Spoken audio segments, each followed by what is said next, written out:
Hello, I'm Monica Garcia of the LAUSD Board of Education, and welcome to Families Matter. Joining me today is my colleague, Roberto A. Martinez, Instructional Area Superintendent.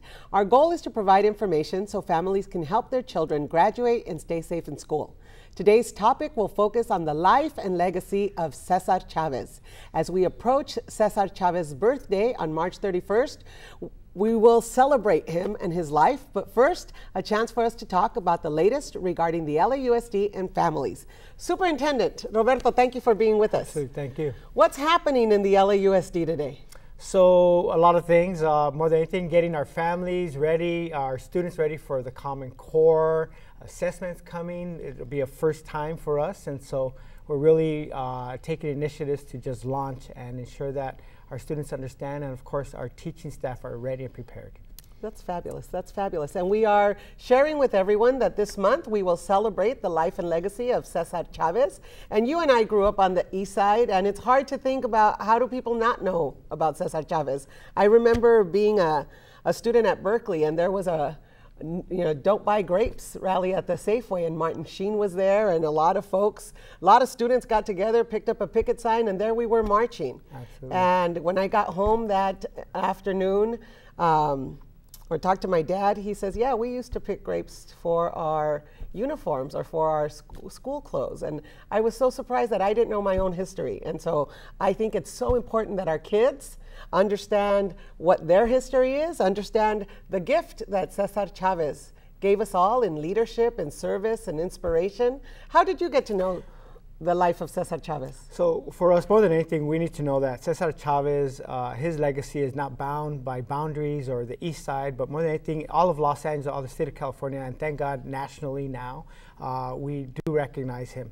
So for us, many times, of course, growing up during the turbulent early 70s, as a child in Lincoln Heights area, in El Sereno, his legacy resonated with the walkouts, the Sal Castro movement. Things were happening. There were a lot of things.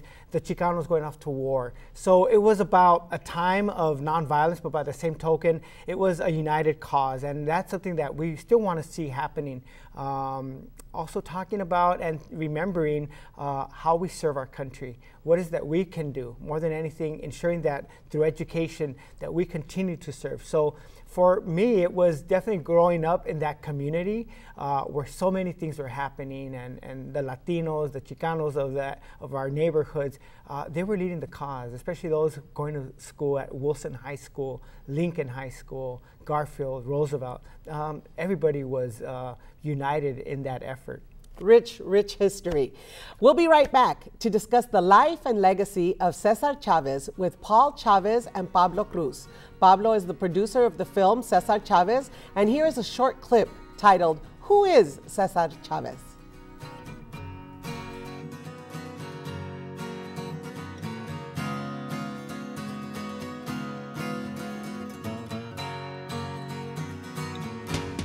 This is Caesar. Wrong Caesar. Chavez. No, not him. Cesar Chavez. Not him either. This is Cesar Chavez. You know, the one who was born in Yuma, Arizona, worked in the fields, joined the Navy, started a family, and because of his life's work, ended up with his own national monument. A Presidential Medal of Freedom, Time magazine cover, statues, murals, murals, murals. The man has lots of murals. A Google Doodle, his own holiday in 3 U.S. states, Apple ads, stamps. Do you have a stamp? You don't have a stamp. Libraries, schools, parks, streets, highways, and a naval ship, all named after him. A ship? Yeah, a ship. And when people compare him to famous Americans, they use words like inspiration, pioneer, luminary, legend, hero. But why? It all started with a grape. Well, lots of grapes. All of us are looking for a union for farm workers. Cesar Chavez fought for farm workers' rights to a fair wage, lunch breaks, bathrooms, and access to clean water. He had a vision of equality and social change for all people, and some people agreed. Our separate struggles are really one, a struggle for freedom, for dignity, and for humanity. We are together with you in spirit and determination that our dreams for a better tomorrow will be realized. In 1962, he co-founded a group that became the first successful farm workers union in American history, steadfast in nonviolence. He marched with supporters 340 miles to the state capitol, completed a 25-day water-only fast, all in the middle of a great boycott that swept the nation for 5 years until victory for thousands of farm workers. Cesar Chavez continued his fight for farm workers until his death in 1993, but his message of nonviolence, unity, justice, and the rights of all people continues on today. He's Cesar Chavez, an American, a hero. You can honor Cesar's work and the millions he's inspired by urging the president to declare a National Day of Service for Cesar Chavez. Go to takepart.com/Chavez. Sign the petition. Continue the legacy.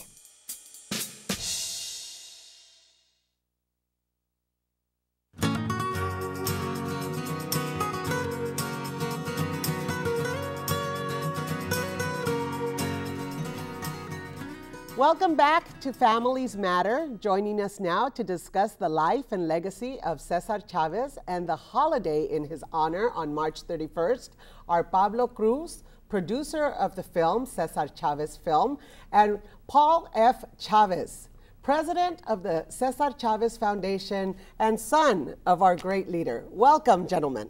Oh, thank you for having us. The children of LA benefit from hearing the story of Cesar Chavez. Tell us about experiencing our labor leader as a father, as an organizer, as a human being, as an amazing man. And actually it's a pretty good question because he was all of that to me. Growing up, he was the man that made sure that we did our chores and that we did our homework and always wanting the best for us. But as I grew up and I began working full time with the organization, he became my hero. Seeing him and his work and never ever giving up. And so I think that that I was fortunate in the sense that I knew him on both levels. He was the guy que nos regañó if we didn't do didn't cut the grass, but also he was that person that always encouraged us to go out and to do more than what we thought we could do. So it was quite an experience. And today the foundation work, how does that continue to celebrate his life? My father had this idea that workers just aren't workers, that when they leave the workplace, they go home to a whole different set of problems. The lack of educational opportunities for our children, the lack of decent, affordable housing, and just a whole slew of problems. And so he knew that it would take a movement, an organization that could address the issues at the workplace that the UFW does, but also the work of the Chavez Foundation continues in the areas of education and affordable housing, and we have educational radio networks. And through the work of the National Chavez Center, we partner with people like Pablo and Canada to make sure that people learn my father's story. And also we partner with the National Park Service to ensure that America understands that the story of Cesar Chavez and farm workers is an important part of American history. It is, and here at the LA Unified, so we have a elementary school named for Cesar E. Chavez. We have our RFK school that celebrates his picture on the beautiful Judy Baca wall. And we have resolutions year after year that ask our teachers and school communities to engage in a day of service or engage in, I remember Julie Rodriguez Chavez, she said, well, it's a day on, not a day off. She came to the board meeting. And certainly the board will join with all our folks. But Roberto, you've seen so many students participate in cleanups, murals, toda la cosa. So something we believe in, of course, is that students serve, and that was Cesar Chavez's legacy, just to serve their community. That is the end of education, really, to serve our community. And so, can you might share with us how he felt about serving this country, because he did also serve in the Navy. He did, a couple years ago, the U.S. Navy christened its latest cargo ship, the UNSS Cesar Chavez, in honor of my father, and it's the first and only naval vessel that's been named after a Latino in the history of this country. And the interesting thing is that those 2 years that my father served in the Navy were, in his words, the most difficult years of his life. Now, it wasn't because he wasn't patriotic. It was because of the racism that he endured. But the thing about my father was that he saw past the racism and he understood the greatness of this nation and what it had to offer. And so he was never, ever pessimistic about how bad things were. He was always guided by this belief that this country had so much more to offer. And I think that vision that he had, you know, it played itself off as a young serviceman, but it also, that's what drove him for all of these years to go out and to improve the conditions of farm workers and inspire people that, you know, that never worked a day in their lives on a farm. Absolutely. So serving this country, he also never saw color as a barrier for anyone. You know, he understood that, he understood that our struggle was part of a larger struggle. Even though he was working with farm workers who were Latinos in the Central Valley, he understood that it was really the same struggle that was happening in inner cities, and it was happening in East LA, and it was happening in Appalachia. It was happening wherever you have poor people who were concerned about the future of their children and that were demanding more of this nation. And so he understood that it was a bigger fight than where he was living and who he was fighting with. And so 2014, February 28th at the RFK campus, we are going to celebrate with you. And Pablo, you're going to be with our students. Today we are a district, 91% kids of color and 80% kids of free and reduced lunch. And so we welcome that struggle to lift and get to graduation. But we will be part of the launch. Yes, Tell us about the film. Well, basically, you know, like about 4 years ago, we had a meeting with the gentleman here, and you know, we're part of a group that wanted to make the film that it was so long due. I think that it's incredible that after so many years there hasn't been a film that explores in fiction the life and you know, the legacy of Cesar Chavez. And I believe that as a community it was something that was very important, and we all thought the same way.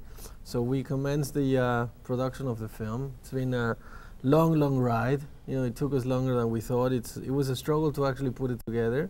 And finally, on March 28th, the film comes out in cinemas. We urge everybody to come and watch the film and promote everywhere you can the fact that we should all go as a community, because I think it's not only important to see the film because of the legacy that Cesar means to everybody, but also because if we make sure that we watch this film, we'll make sure that there's more like this, in which Latinos are the front runners, in which Latinos are the protagonists of the stories, in which Latinos play not a violent or, you know, shady character like we normally are portrayed in all the Hollywood movies, but actually in a positive and in almost like, you know, a figure to follow, which is not normal. And if we make sure that everybody is supportive of the film, not only because it will be a success, and we need that success, forget about the financials, this is about us as a community and serving ourselves so that we make sure that this continues. So we know, part of the promotion of the film is to come and present the film to everybody, and to use ourselves as the best wave effect into the rest of the U.S. So we believe that coming to the school is a very important point, that we made the film for everybody. I mean, there's a couple of swear words, but I don't think it's anything that all the kids don't see or talk about it every day. But it's a PG film, and everybody should watch it, and it's going to be very fun to come and see it with the kids and see what they have to say about this, because most of these kids know what Cesar Chavez is, and they see the mural and they get told in school what it is. But I think the film portrays a human that maybe they're not too aware of what it was to actually be a father, to, you know, be a son, be a brother, and that is what we tried to put together on the film. Go ahead. I was going to ask, so something that the value of the film is a learning experience for our students, and of course a changing perspective of the Latino for the United States. Well, I mean, it's important for them to see themselves. I mean, it's important for them to see themselves on the screen, period. Now, positive, come on, there's very few examples of that. If you go and watch a film now, most probably the bad cop is a Mexican, most probably, you know, the thief is a Latino, so we don't want that. We have to change that. We're part of the community, we're a pivotal point, 80% is Latino of the school population, and there's no, I mean, where are the, you know, where's the reference? And we have to make sure we build them ourselves, you know, between Mexicans, Puerto Ricans, Cubans, everybody should play a part in changing how the landscape of media and entertainment is looked at. And we have many students interested in learning all walks of life. So you will have a chance to engage around the careers, but we want to focus on the inspiration, right? If you had a message for our students, and at the RFK campus we have from kindergarten to 12th graders, what message do you hope our students get from observing or learning about the life of your dad? You know, I think the most important takeaway is that my father was not unlike the parents of a lot of the kids that are going to be watching the movie. You know, I think one of my father's strengths was that he looked like people you knew. He looked like your next door neighbor, like your grandfather. He looked like your tío, and he spoke about those things that we all care about. And so I think that if people can see that there's a little bit of Cesar Chavez in all of us, then I think that then we would have done a great service. You know, it's important to remember that that you don't have to be born into a family of wealth or be born into a lot of opportunities to make a difference. That we all have a contribution to make. And if you look at my father's life and work, you'll see that that's true. And what I love the idea of there's a little bit of Cesar Chavez in all of us. Well, it's true. You know, I mean, my father, if you look at his life, you know, he was first generation American. He grew up on a small farm. There was no wealth. He dropped out of school at the 8th grade because he had to help feed his family, and he never made more than $5,000 a year. He never bought a brand new car, never owned a house. Yet, with that said, when he passed away in 1993, over 50,000 people joined us in his funeral procession. And that speaks about those values that transcend any type of material wealth that we talk about, and it speaks about a life that was well lived in being of service to others, and I think that that's a lesson that we can all learn. You know, Monica, I think that the message is loud and clear. It's how our children find their voice, and of course how we as an educational system ensure that we show them how to be self-advocates, how they advocate not only for themselves, but of course for the causes that are important in our community. Their own education, beginning there. And that they understand that it's, you know, that we shouldn't wait for the Savior to come from the outside to save us, that it's within ourselves to make the difference. That's the lesson of my father, is that he showed that a regular, ordinary person can make a difference. You know, the phrase, si se puede, it really does have meaning, and we're hoping that the movie will add luster to that often used phrase. I'm excited. So March 28th, In 2014, cinemas all across the country, come and celebrate the life and legacy. You know, I remember joining the procession, and there were so many people. And I remember seeing Jesse Jackson carrying the pine coffin, yeah. And tell us about why you wanted a pine coffin.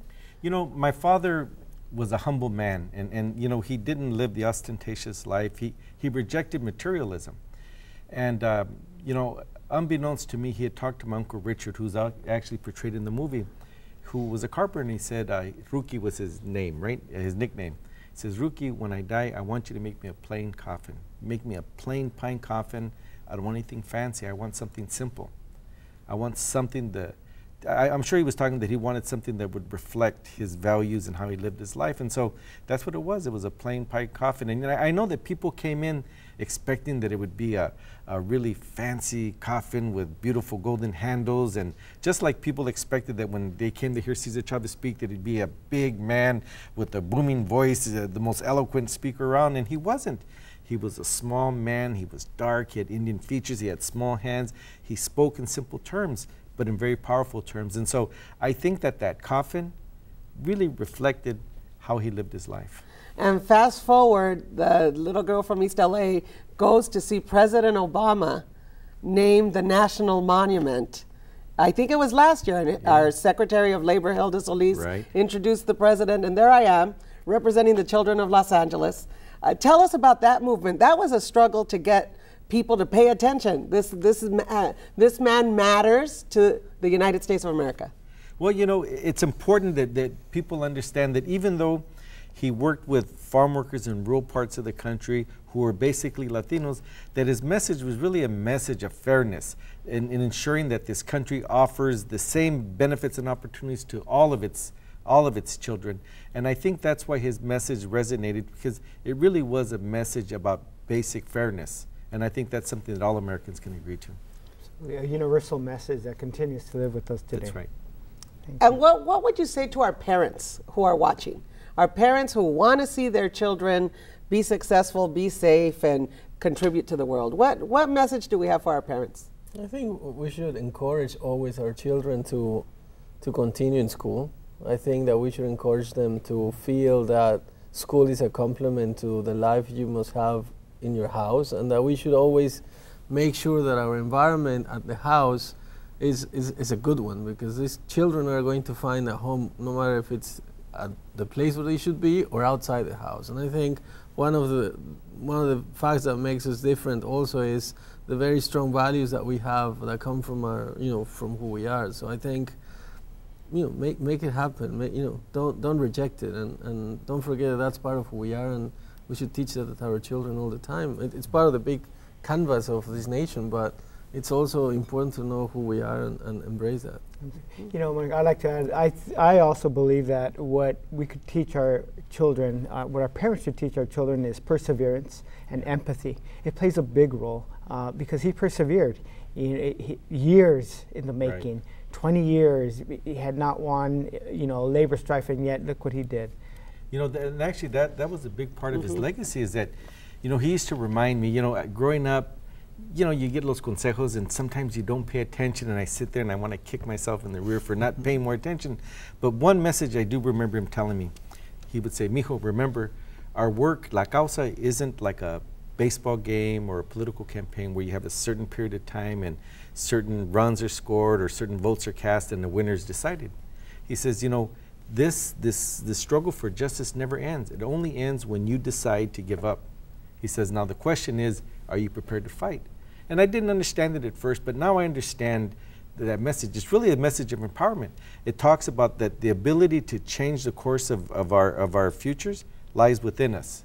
And if there's one thing that we know how to do as a people, is we know how to work. We know how to work hard. We know how to persevere. And so I think that message of determination is something that can apply to everybody, and it's something that we all understand because it's a big part of our nature, I think. Absolutely. And empathy, of course, because he recognized the struggles of others, and not only was it himself, but of course, recognizing their struggles and wanting to do something about it. When he talked about education, he talked about the importance of education for the individual, but he said that our ambitions must be broad enough to include the hopes and aspirations of others. We refer to it as education of the heart. Of course, we have to learn to read and write and do all the academic work, but we also have a moral obligation to go out and be of service to those less fortunate. And I think that if we do that, then we live whole, complete lives. Beautiful. So March 31st, we're also urging President Obama to take action. Help me, tell me about that movement. Well, what it is that, there's been, throughout the years, there's been numbers of commemorations, and as family members, we're very proud of them. There was the naming of the ship that I mentioned. President Obama came and designated the National Chavez Center as the Cesar Chavez National Monument as the 398th unit of the national parks. And so while we're very proud of that, we also understand that the best way to honor my father's legacy, the best way to do it is to go out and teach current and future generations of people to be of service to others. So we've asked the president we're asking the president to establish March 31st, my father's birthday, as a national day of service. A day of service in which people will go out in their own communities and help those in need, help those that need a little hand. And by doing so, I think that we honor my father's legacy in the way that he'd be the most proudest of. That's wonderful. And if people want to get to know a little bit more, where can they reach out? There's a couple of places. They can go to the Cesar Chavez website. It's www.cesarchavezfoundation.org, or they can go to takepart.com/Cesar Chavez. And there's a petition there that we're asking people to sign. We need 100,000 signatures to take it to President Obama for his consideration. And so we'd like to urge everybody to go out, to get on the foundation website or take part /Chavez and sign that petition. We need how many signatures again? 100,000. We need 100,000 signatures. Tonight. Sounds doable in LA Unified. Si se puede. ¿Verdad que sí? What were you going to share with us about the movement? Were you going to say something right now? No. I mean, just that this is important, that instead of asking for a day of holidays, we should have a day of work. So it's a day of service that we As can Julie get back said, to. it's a day on, not a day off, right? Yeah. Yes. Well, I think it's so important that you have documented. You've given us a tool to learn. It's so important that the foundation continues to include people in the work of serving others. What does the foundation focus on? Well, we have 4 programmatic areas. We do affordable housing. We have about 5,000 affordable units across the Southwest. In our affordable communities for families and seniors. We have a radio network, Radio Campesina, that focuses programming to recent immigrants, where we talk to them about about their rights and responsibilities, but also we ask them to get involved in those issues that affect them and their communities. We have our educational program where we provide academic instruction, and we even work with school districts running summer schools in an effort to help alleviate some of the big problems that we see, especially in the Central Valley of California. And then we have the National Chavez Center, which really has the work of protecting and promoting the legacy of Cesar Chavez. And so those are the 4 programmatic areas that we're involved in today. Wonderful, wonderful. So, Superintendent, something that you want to say to our LAUSD community as we engage in the month of celebrating Cesar Chavez? What would you tell to our schools? Well, I would tell the schools that it is about service to our community. I would also tell them it's about advocacy, and not only advocacy for their own education, but of course advocate for others, and that is service to our community. So that's what I would tell our students, and that's what I would tell our educators.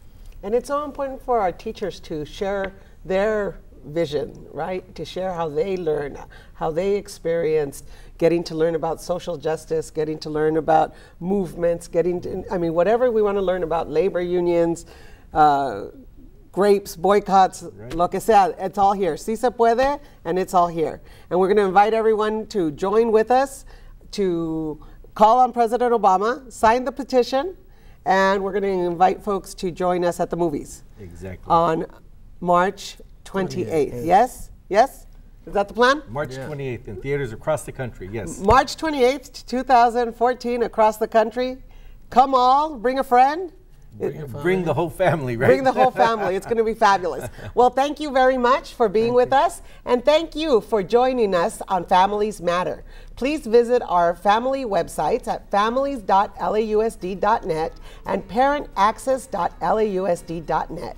Your involvement makes all the difference. See you next month, and remember, Families Matter. And go to the movies. See Cesar Chavez, the film, on March 28th.